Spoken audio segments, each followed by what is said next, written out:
Lawyer sir வந்தாரு sir. நாளைக்கு final ஹியரிங்னு சொல்லியிருக்காரு சார். ஆமா, நாளையோட ஜானகி அம்மாவோட ஜாமீனும் முடியுது. ஃபைனல் ஜட்ஜ்மெண்ட்டும் நாளைக்கு தான். ஆனா நாம இன்னும் அந்த கார்த்திகை கண்டுபிடிக்கலையே. எனக்கு என்னமோ பெரியம்மா தான் குற்றவாளின்னு தீர்ப்பு வந்துருமோன்னு பயமா இருக்கு. கார்த்திக் கண்டிப்பா அந்த ஹோட்டல்ல தான் இருக்கான் சார். ஆனா எப்படி வெளியில கொண்டு வர்றதுன்னு தான் தெரியல.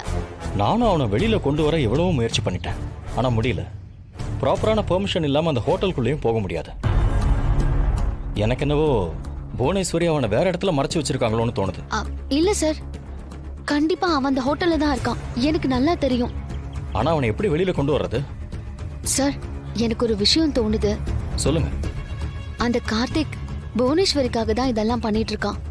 அவ மேல அந்த அளவுக்கு அவனுக்கு பாசம் இருக்கு. சோ அந்த புவனேஸ்வரி இறந்துட்டான்னு ஒரு போஸ்டர் அடிச்சு ஓட்டினா கண்டிப்பா அதை அவன் பார்த்துட்டு வெளியில வருவான்ல சார். அவன் ஹோட்டல் ரூம்குள்ள இருக்கான், வெளியில போஸ்ட் ஓட்டினா அதை அவன் எப்படி பார்ப்பான்?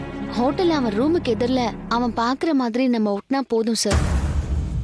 விண்டோக்கு வெளியில இருந்து கண்டிப்பா அவன் அதை பார்த்துட்டு அலறி அடிச்சுக்கிட்டு புவனேஸ்வரி வீட்டுக்கு ஓடுவான். அப்ப அவனை அங்க இருந்து நம்ம புடிச்சிடலாம் சார். ஆனா இருந்தாலும் இதுல ஒரு சட்ட சிக்கல் இருக்கு சார். என்ன? வெளியில வந்தவன் அந்த மேனேஜர் கிட்ட இருந்து போனை வாங்கி கண்டிப்பா புவனேஸ்வரிக்கு போன் பண்ணுவான். அப்புறம் இது ஃபேக்குன்னு தெரிஞ்சிரும்.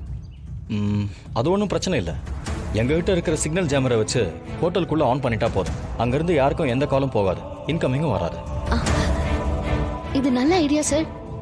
அப்படின்னா இது கண்டிப்பா ஒர்க் அவுட் ஆகும். நீங்க ஒன்று பண்ணுங்க, அந்த போஸ்டரை மட்டும் அடிச்சு அவனை எப்படியாவது அதை பார்க்குற மாதிரி பண்ணிடுங்க.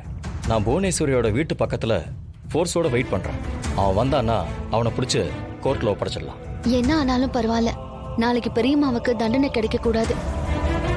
அவங்கள எப்படியாவது காப்பாத்தி ஆகணும் சார். அவங்க எனக்கும் அம்மா மாதிரி தான். நாளைக்கு தான் நமக்கு இருக்கிற கடைசி சான்ஸ். இதை மிஸ் பண்ணிடக்கூடாது. கண்டிப்பா அவனை பிடிச்சிடலாம். சரிங்க சார், நான் வரேன்.